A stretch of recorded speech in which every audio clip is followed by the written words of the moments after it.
Hey everyone, it's that Lit Skeptic here. This is my first video, so hope you enjoy and let me know how I can improve or change things in the comments below. Thank you for watching and enjoy. You see money all around me, I look like I'm the man.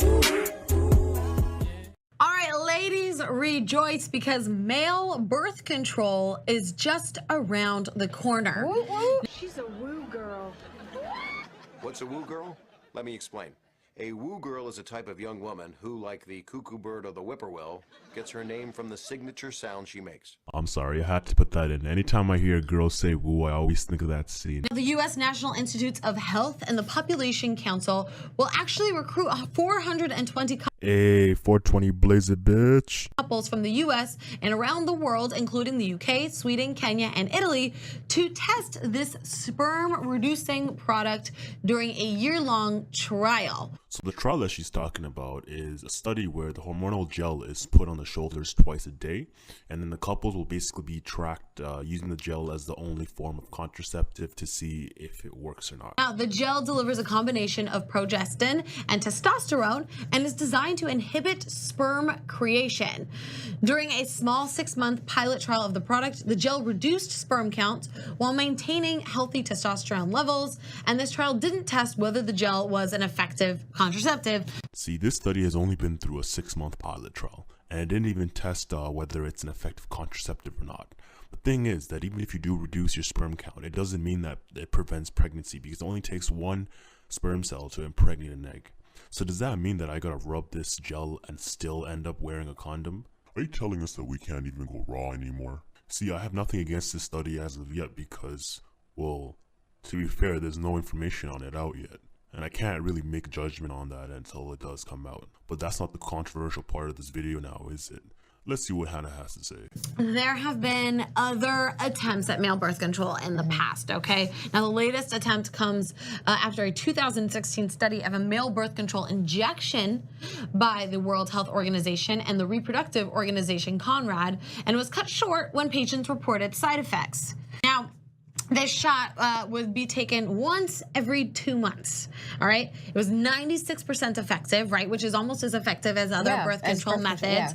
20 of the 320 participants dropped out because they cited some pain and erectile dysfunction. The trial eventually was halted after other participants reported mood swings, acne, and depression, although the remaining volunteers reported satisfaction with the injection and said they would still use it. Now, there's a lot of things that Hannah over here conveniently fails to mention. Alongside the side effects that were stated, there were also cases where men would still have a low sperm count for more than a year after stopping treatment. And there was one case where it took a man 4 years for his sperm levels to return to normal.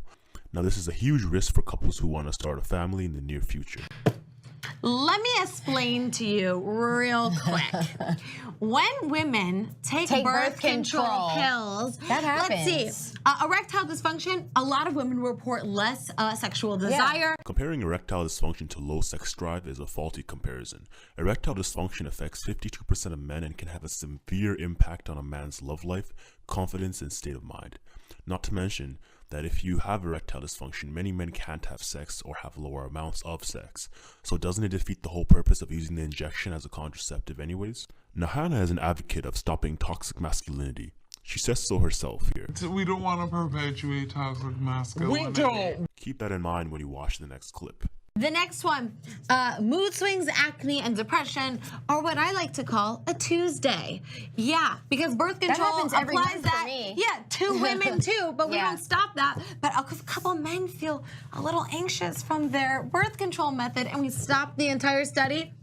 Not here for it. Here it seems like she's telling men to man up and accept the consequences. Who cares if you have mood swings, feel depression, or, you could be impotent for the next 4 years of your life. Man up.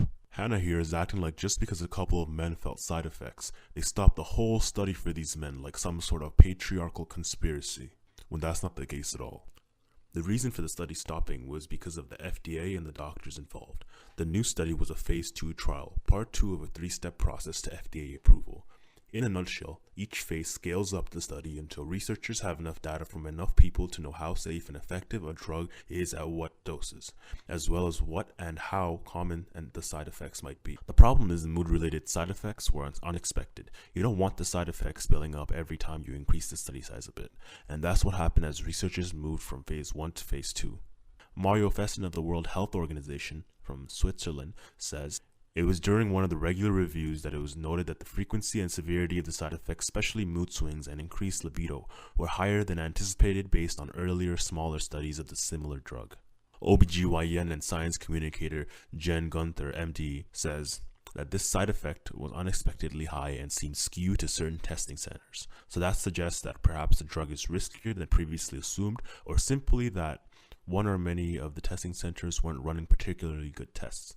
Neither option is good. Yeah. We need to, well, there's so many, I think it's some insane percentage of women feel these symptoms with birth control. Right. Again, not the same symptoms. In fact, birth control doesn't even work the same way in men than it does in women. In women, the pill essentially tricks the body into acting as though it's already pregnant, making it temporarily infertile.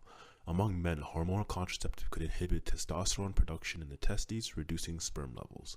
It would, however, simultaneously decrease testosterone in the blood, which would cause intolerable side effects, which includes impeded ejaculation as well as altered libido and muscle mass. So the biggest hurdle to developing a male contraceptive pill has been the difficulty of providing replacement testosterone in oral form. The hormone would leave the body too quickly, rendering such a pill impractical because men would have to take it too many times a day. So it seems like there's more complex variables when it comes to male birth control. That's not what this episode is about. Yeah, it's not, and you ended up using the whole video to rant about it. This episode is about this new gel that they are testing out, and hopefully it doesn't have any side effects, and we don't put the onus on women to prevent pregnancy. Ava, thoughts?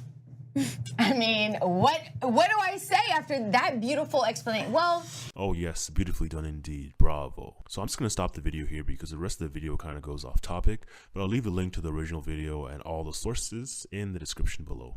I'll see you motherfuckers later. We don't want to perpetuate toxic masculinity. we don't.